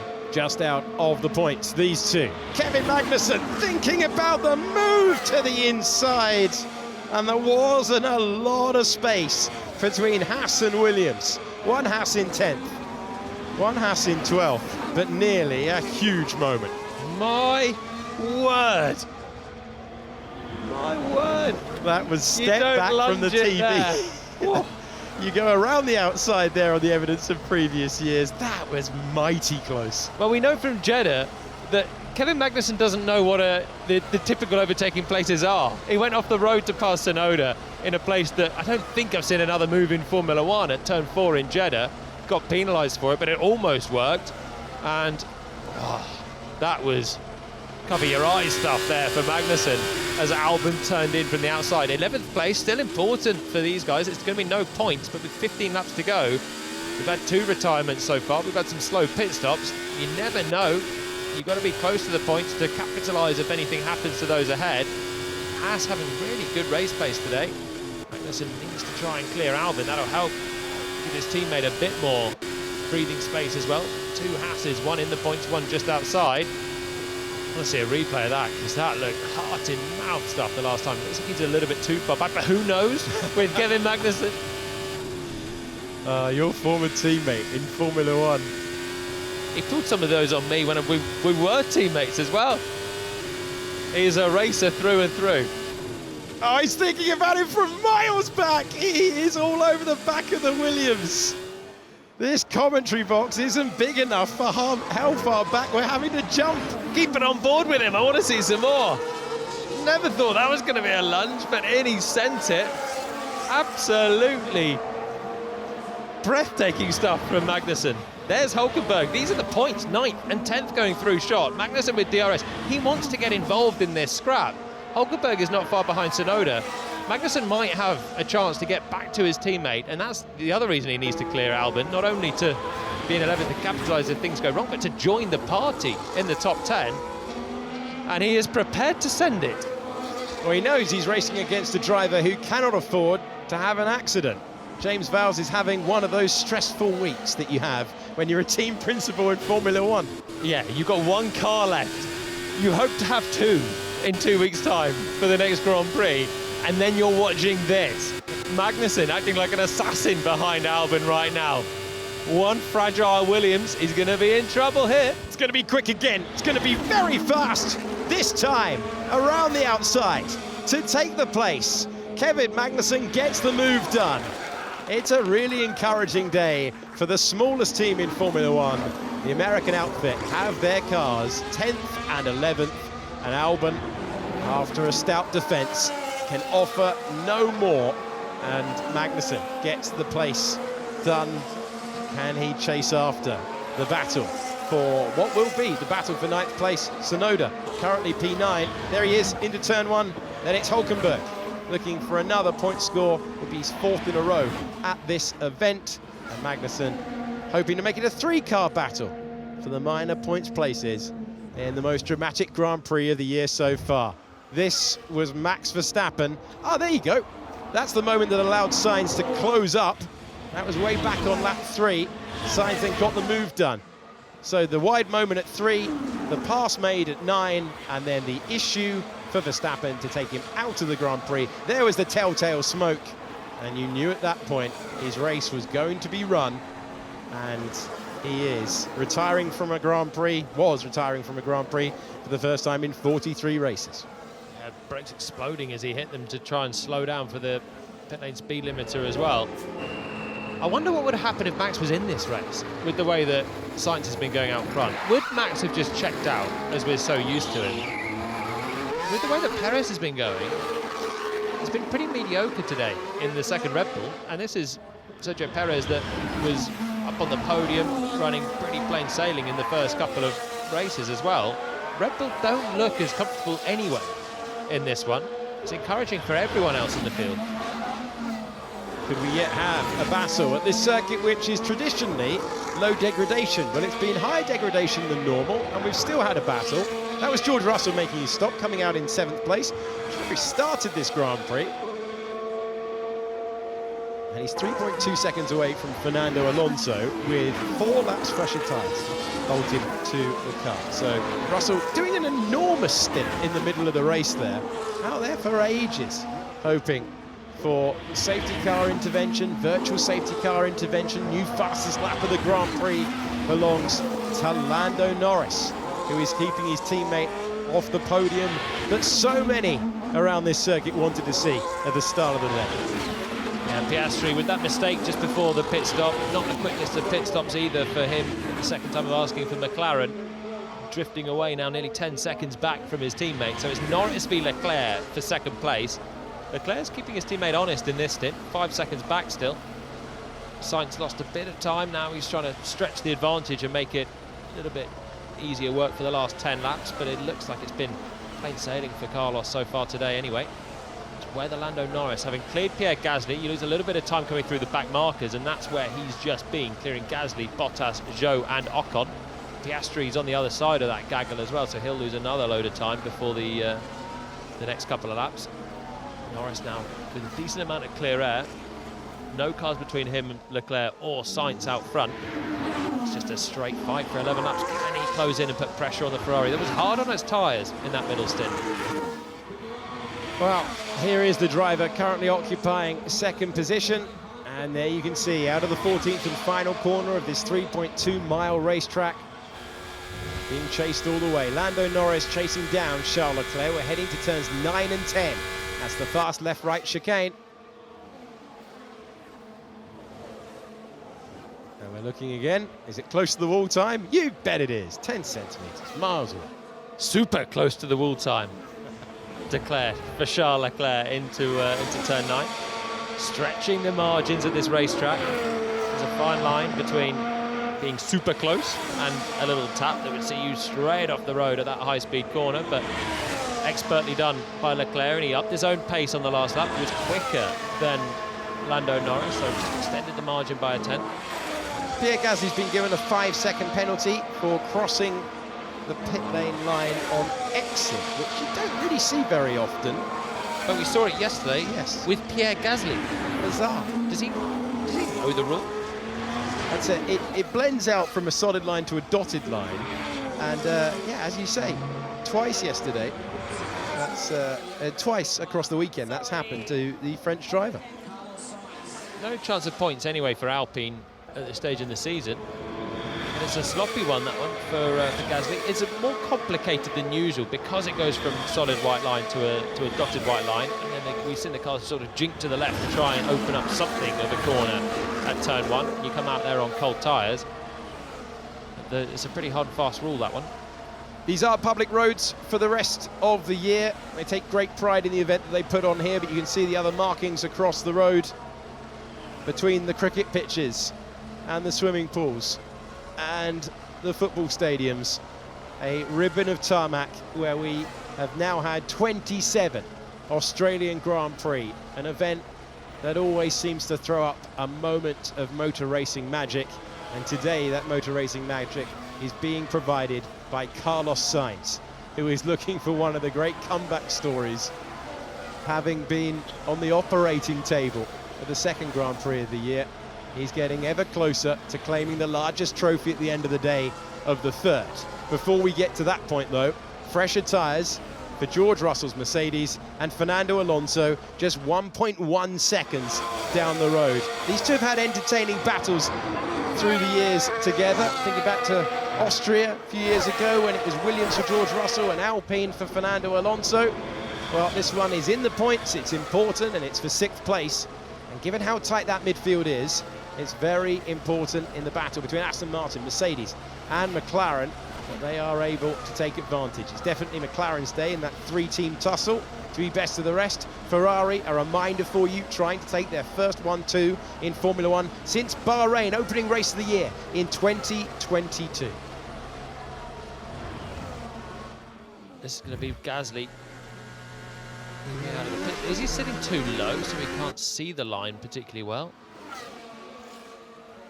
Waiting for it. Oh, it's completely clear. Maybe he thought it was we were talking about the different road markings that you get around here. I think he's just ID'd the wrong line on 2 occasions. A sloppy one, but when you're a team struggling like that, Alpine with no pace, they're underpowered, they're heavy.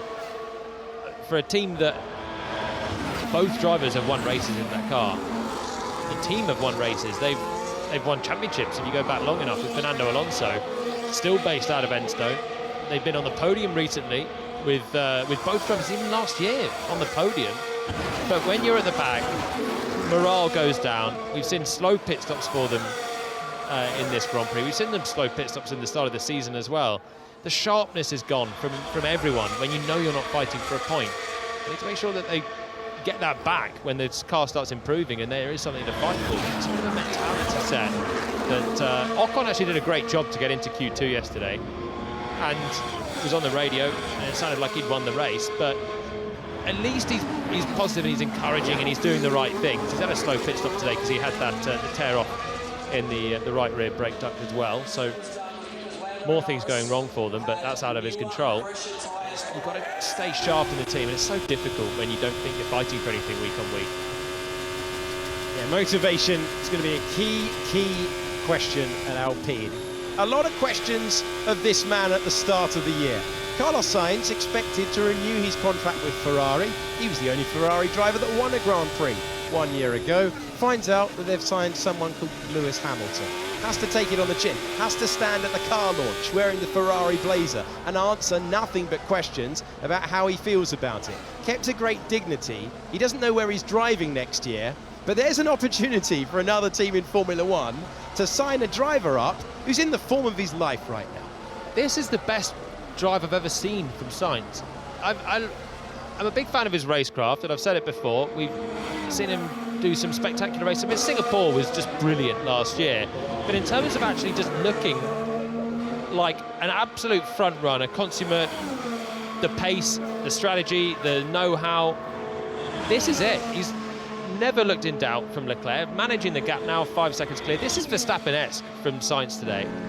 Do you know, so Leclerc had brake issues in Bahrain, started ahead of Sainz, struggled a bit with brake issues. Aside from that, do you know the last time that Sainz beat Leclerc in a race that they both were in? Go on. Singapore. So there you go. Cometh the hour, cometh the man. It's many a race ago that Sainz beat Leclerc in a head-to-head, with the disclaimer that Leclerc had brake issues in Bahrain, and that was another tremendous drive for Sainz to get to the podium. Maybe he would have done it anyway. But when there's a chance there, he is able to take it. And this is going to be gutting, I think, for Leclerc, who didn't capitalise on qualifying yesterday. Looked like Ferrari had a big chance. Leclerc didn't manage to get the tyres in the right window for the last runs of Q3. Sainz looked on it from the first moment of qualifying. Leclerc, unusually a little scrappier, where normally he's so strong over one lap. Left him with work to do in the race, and he's been fighting with tyres that have been tougher on their life, because he's had to pit earlier to make the difference. Jumped Norris in the first stint. That meant he was on a long-ranging second stint, and he's on a long-ranging third stint to keep Norris behind. I don't think he's quite at the pace of Sainz generally so far in the crucial parts, qualifying in the race. You see his teammate, all is well with 5 laps to go, take another win. It's a while since Charles had one. You have to go back to Austria in 2022 for the last time that Charles Leclerc won a Grand Prix. His teammate won in 2023 back in Singapore. His teammate on to win in 2024 in the 3rd race of the year. Max Verstappen doesn't have a chance to take the win. Formula One these days, your opportunity, you've got to take it. And it looks like both times that the Red Bull has not been on song, it will be Sainz who picks up the pieces. But we await the checkered flag in the final laps. What else could happen in these final laps? Well, we're just looking at the 2 Haas's at the moment. Magnussen, who cleared Alex Albon, 2.5 seconds away from his teammate, Nico Hülkenberg, and he was lapping a couple of tenths quicker. Last time around it was only a tenth, as Hülkenberg tries to close out another points finish, looking for 2 in a row. Hülkenberg, who hadn't scored any points in Formula One before Jeddah, since the sprint race in Austria and in a Grand Prix format here last year, and now looks set to go back-to-back with point-scoring finishes. So a turnaround there, and it looks like it's Yuki Tsunoda's first point score of the season in 9th place. It's another 4th position in the possession of the man from Melbourne, Oscar Piastri. When it all unfolded earlier on, would have been hoping, dreaming of being the first Australian on the podium. For it to count, I mean, we say that, Mark Webber was on the podium here in 2002 when he got points on debut.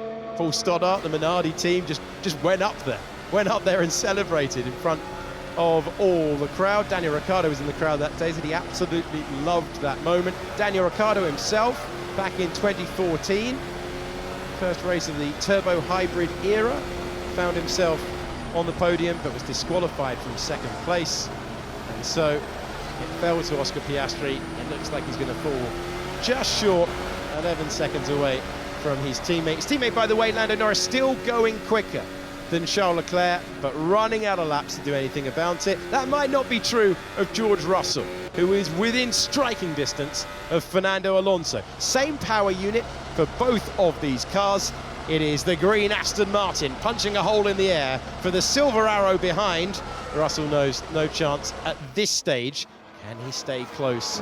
They are swapping direction there at unbelievable speed, and from that angle it looks completely routine.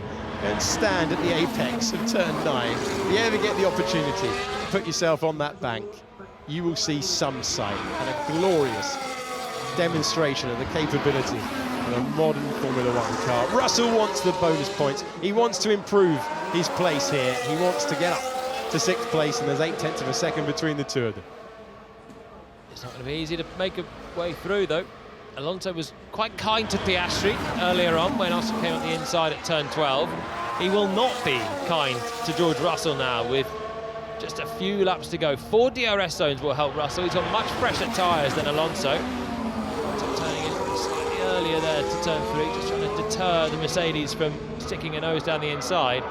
It's the run into the high speed left-right, turn 9 and 10, which is coming up after this corner here. They're quite quick now, turn 6.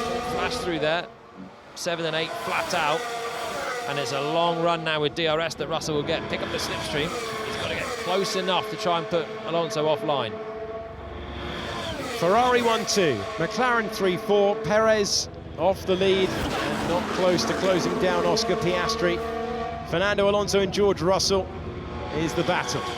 The Hasses, that one's been resolved. Lock up for Kevin Magnussen means that instead of getting within 2 seconds, he's 6.4 seconds away from his teammate. His late race charge has been undone with that error. So this is the last real position that needs to be resolved. A 2-time champion of the world against a 1-time Grand Prix winner. Tires don't feel great now. Well, that's not great news if you're Carlos Sainz. The good news is you're on lap 56 and 58, and the job is virtually done. Yeah, he did it in the first couple of stints. This third one has actually been nothing special from Sainz at all, with fresher tyres than his teammate.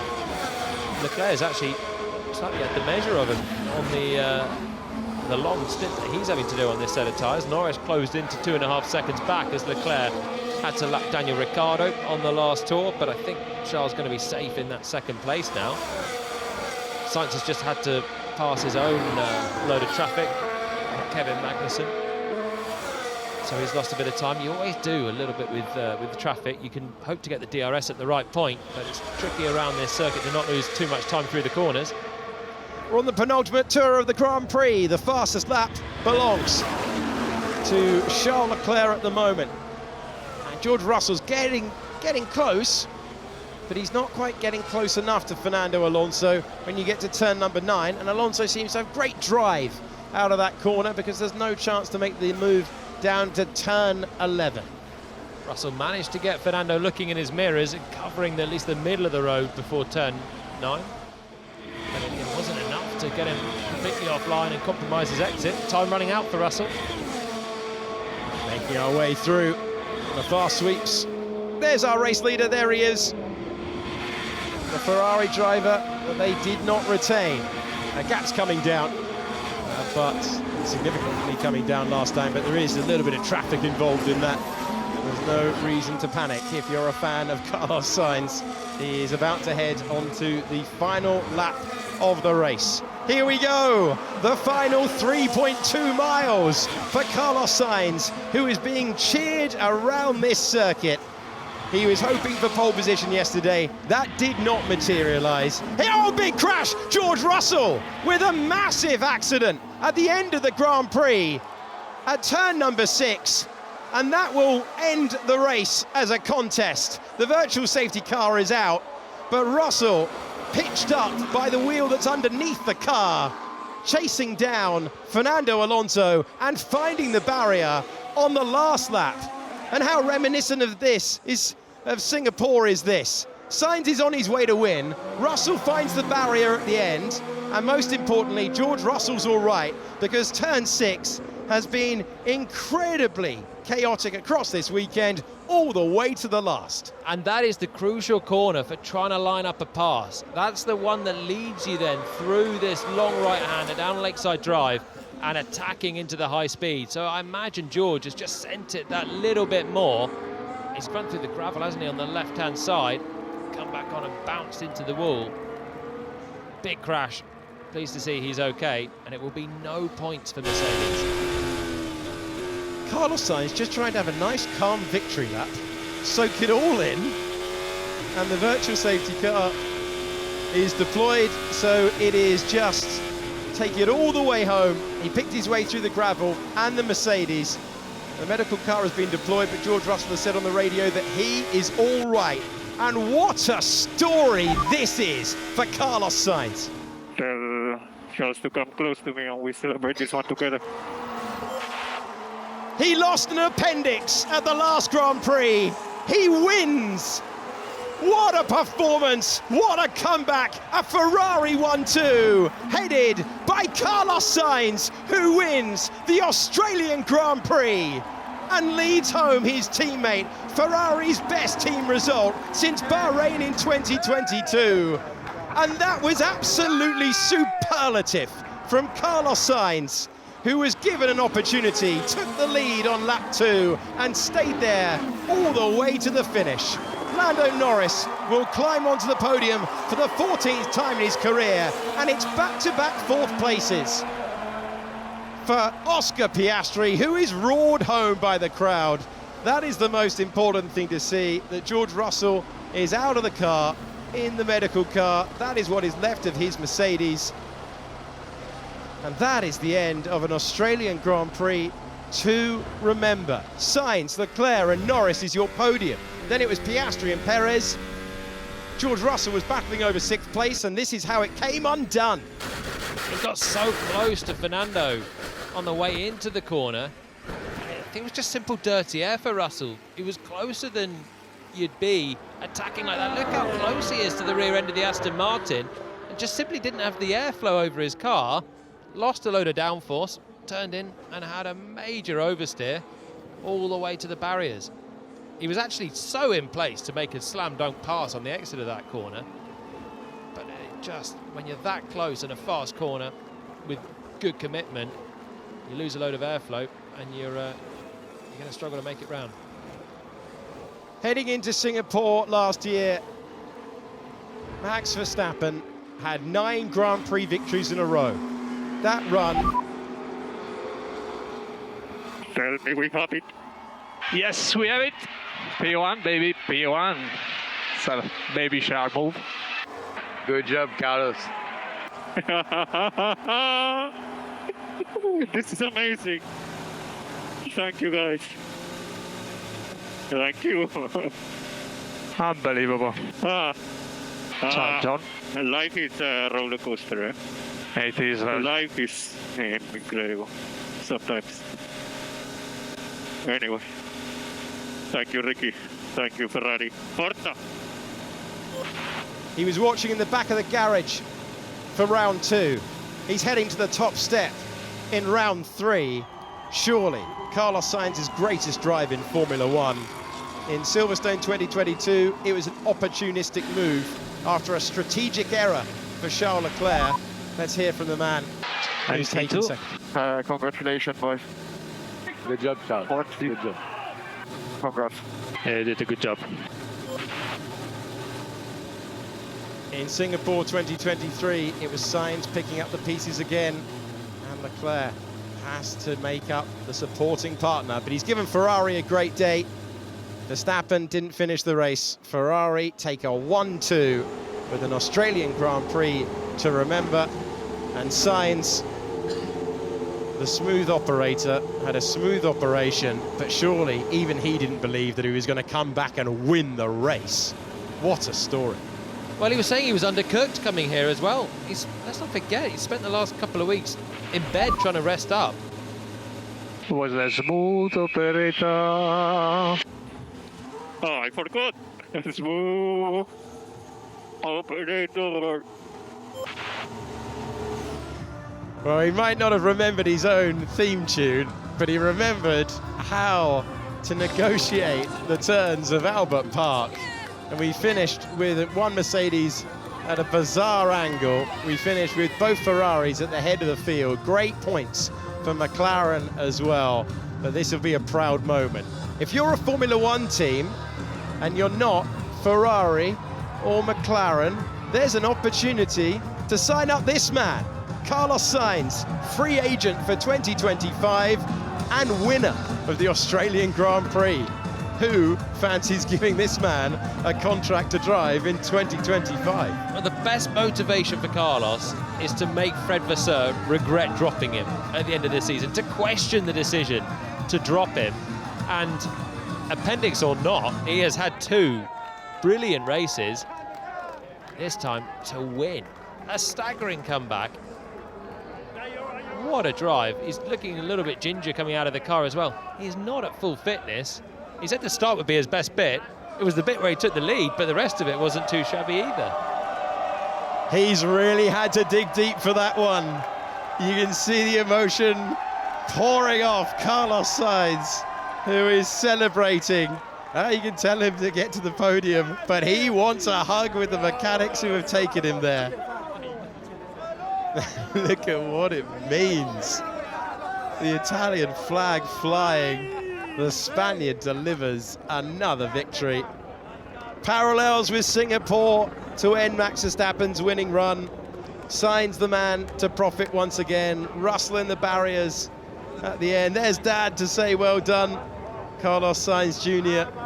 has taken the win. Carlos Sainz Sr. says well done. And he might be weary, but my word, will he be delighted with what he's just shown across 58 laps.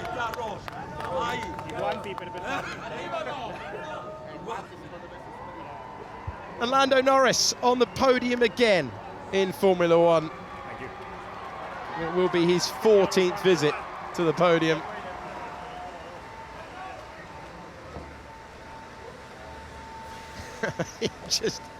he just launched his glove into his mechanics, and then they were like, no, you need to get weighed with that. Remembering the admin. Carlos Sainz, the sensational winner of the Australian Grand Prix with his most dominant drive in Formula One. It says he only won by 2.3 seconds, but he was always in control of that one from the moment that Verstappen was out of the race. Ferrari won 2, Charles Leclerc bringing the car there, and then it was Norris completing the podium. 4th at home for Piastri, Perez, Alonso, Stroll, and Tsunoda, along with both Haas's, make up the points finishers. Albon in 11th, then Daniel Ricciardo 12th at his home race. Pierre Gasly was in 13th. Valtteri Bottas 14th. Trouble at the pit stops for the Saubers. Then it was the Alpine of Esteban Ocon at the end. Russell still classified, but officially out of the race. And then Hamilton and Verstappen. The 2 retirements. Well, this is going to be a new one.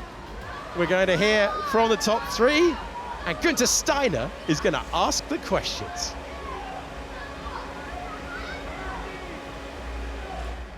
Carlos, fantastic result. I mean, you know, this was vamos, Carlos. This was vamos. This was maximum you could get. First of all, how do you feel because of your appendicitis? How you feel? I see you pretty fit, but tell me. Yeah, thank you. Thanks very much. It was a really good race. I felt really good out there.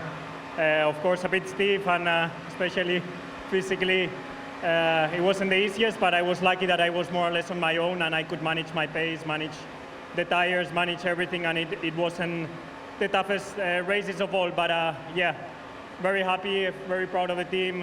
Happy to be in a 1-2 with Charles here. It shows that the hard work pays off, and yeah, life sometimes is crazy, you know.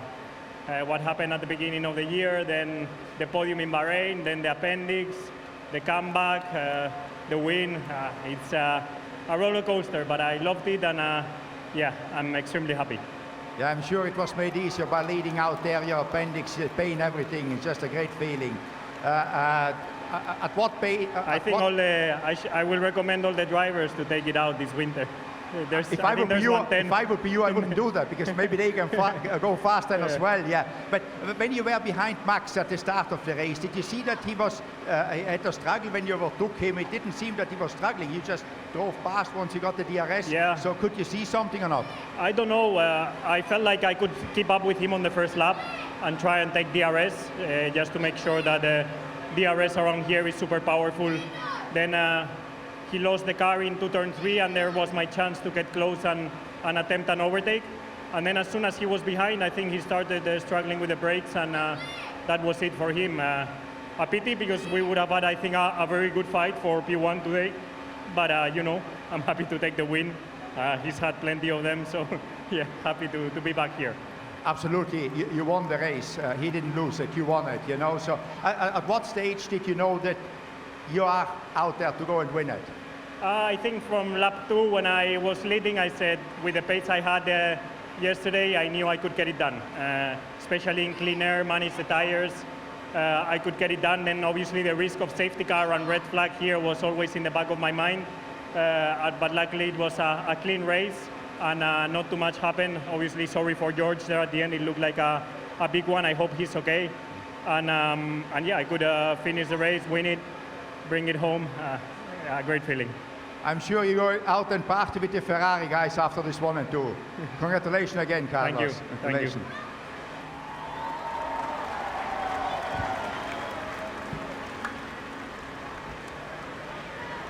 Congratulations to you as well, Charles. Fantastic second place, podium. 1-2 for Ferrari. Must feel great for the whole team, and you must be proud of what you achieved today.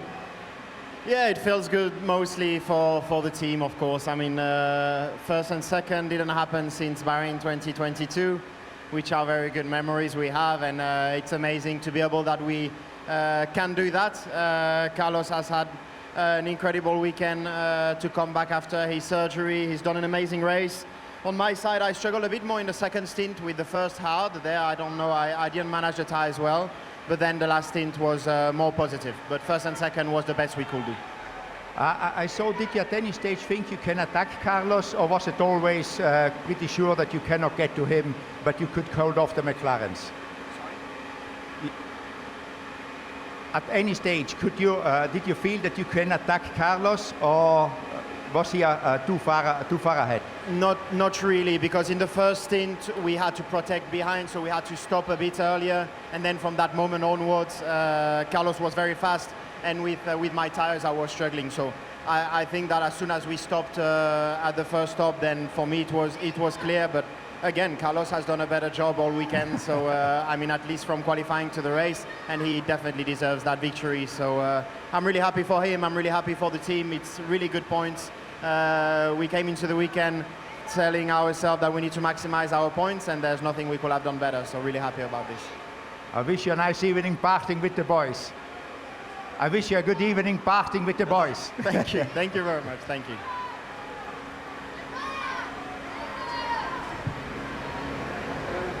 Good job, Lando. Congratulations to the podium.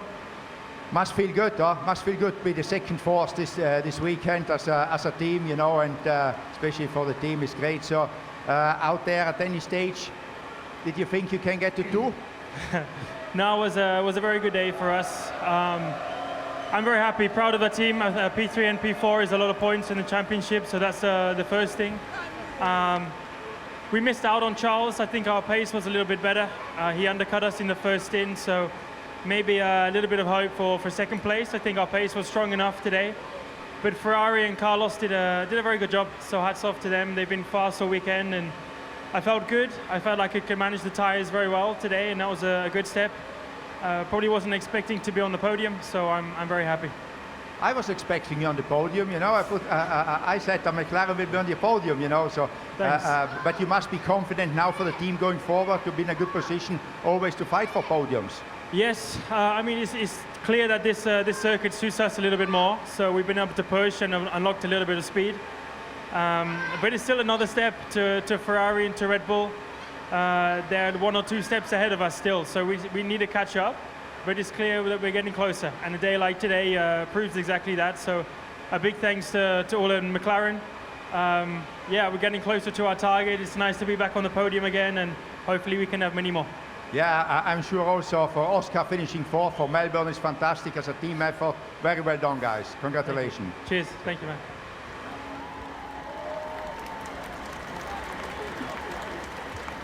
Well, you knew it was going to be fun when Günther Steiner was asking the questions. He didn't let us down.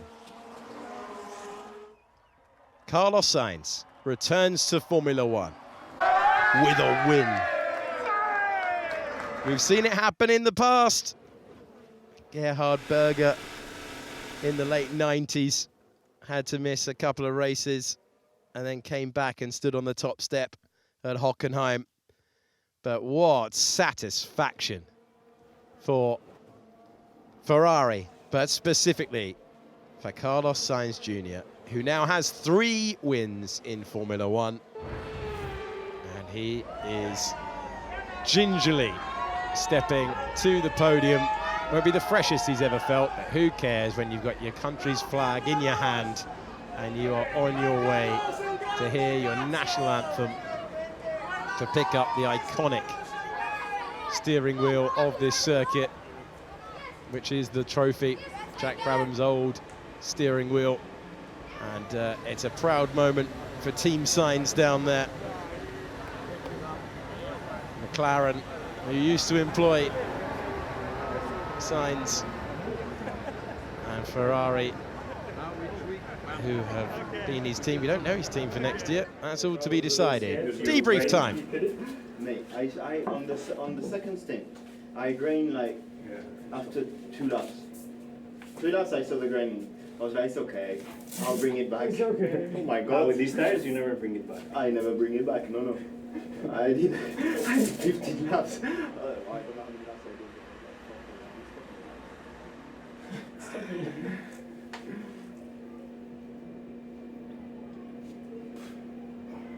Do you reckon you had a problem from the beginning? I don't know. He What was it? The rear brake? He made a mistake in made a mistake in three. three. It was the rear. But Maybe the rear brakes were already going. But then he was on my DRS, and then When I was seeing that, I was like, because he did like 2-3 laps. Yeah, I was like, come on. really bad. Oh, Whoa. I was on fire, huh? The rear brakes. it exploded. Oh. Oof.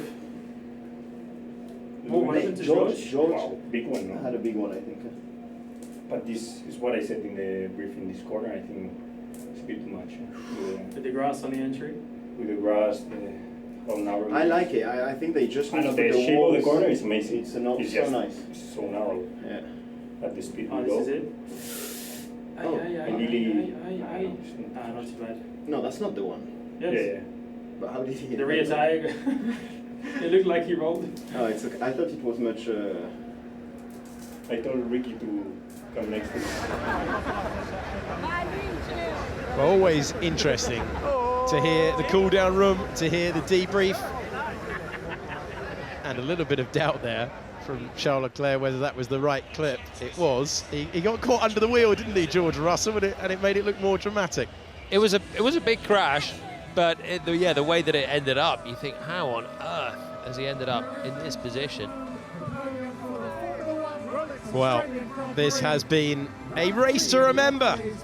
And in third position, we'll welcome to the podium Lando Norris.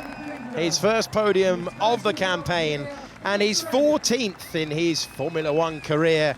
Zak Brown, the CEO of that team, celebrating with his driver.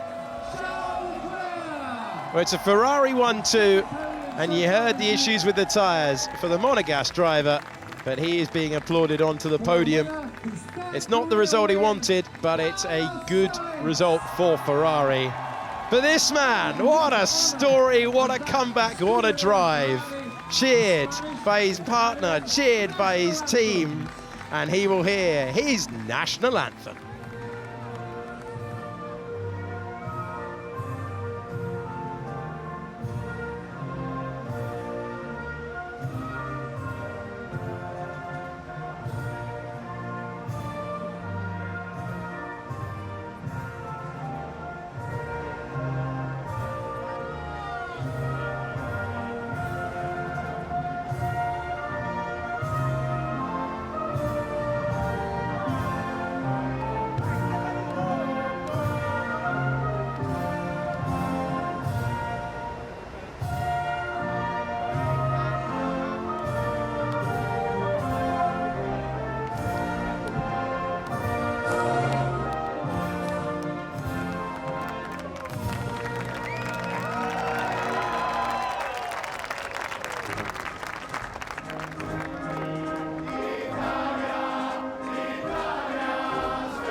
Sensational stuff from driver and team.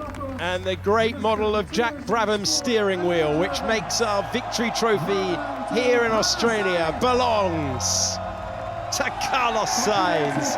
His first win here in Australia, only his third in his Formula One career.